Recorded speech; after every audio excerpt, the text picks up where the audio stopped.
Assalamualaikum warahmatullahi wabarakatuh.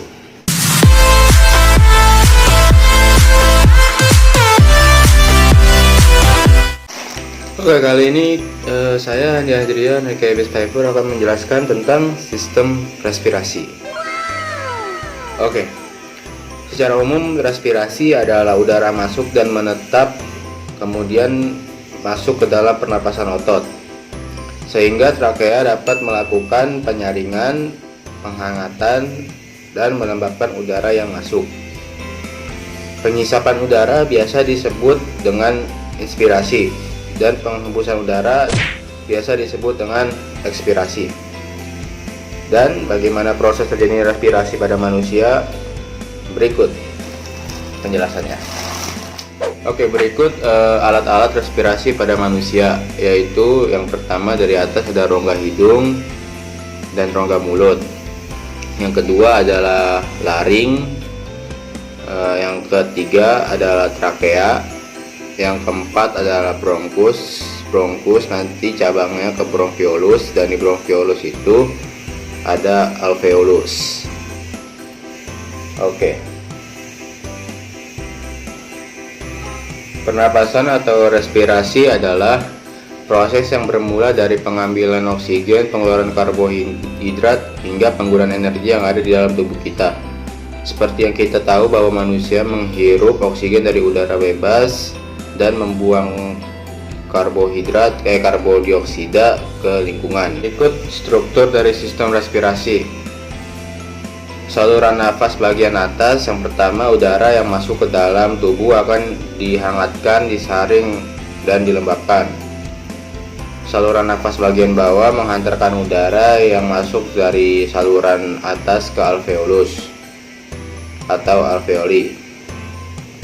Yang ketiga, paru-paru terdiri dari alveoli. Di bagian ini akan terjadi pertukaran gas antara O2 dan CO2. Dan sirkulasi paru, pembuluh darah arteri menuju paru, dan pembuluh darah vena meninggalkan paru.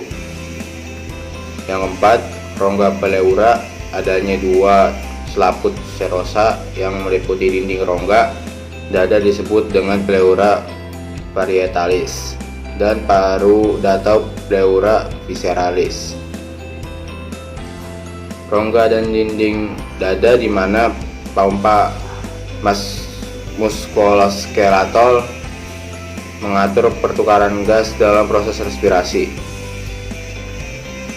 Sedikit dari saya tentang reaksi kimia pada proses respirasi manusia.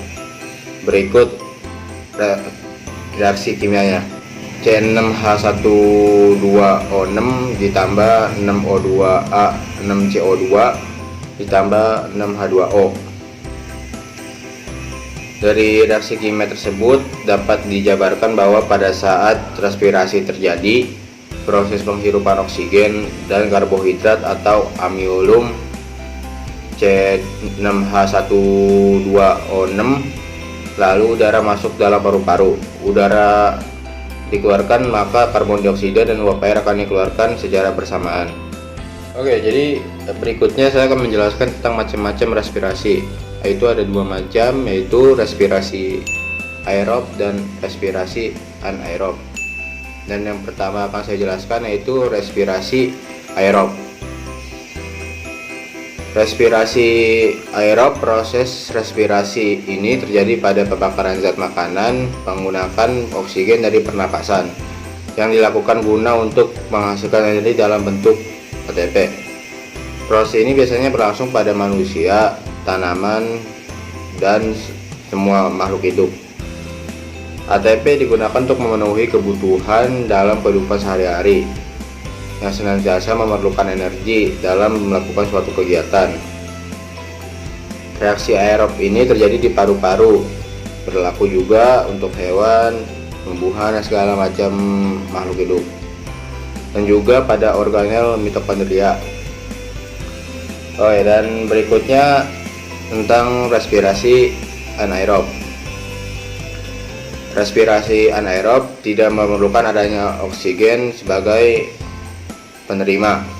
Akhir dalam pembentukan ATP, proses dalam respirasi ini menggunakan glukosa sebagai substrat atau sumber energi. Proses ini biasa disebut dengan proses fermentasi karena adanya organisme yang melakukan proses tersebut di dalamnya. Contohnya adalah bakteri dan juga protista yang habitatnya di lumpur atau di rawa-rawa, pada makanan yang diawetkan serta tempat yang tidak terdapat oksigen. Jadi disebut anaerob, jadi dia tidak memerlukan adanya oksigen atau angin gitu, makanya disebut anaerob. Oke. Dan berikut penjelasan saya tentang respirasi pada manusia.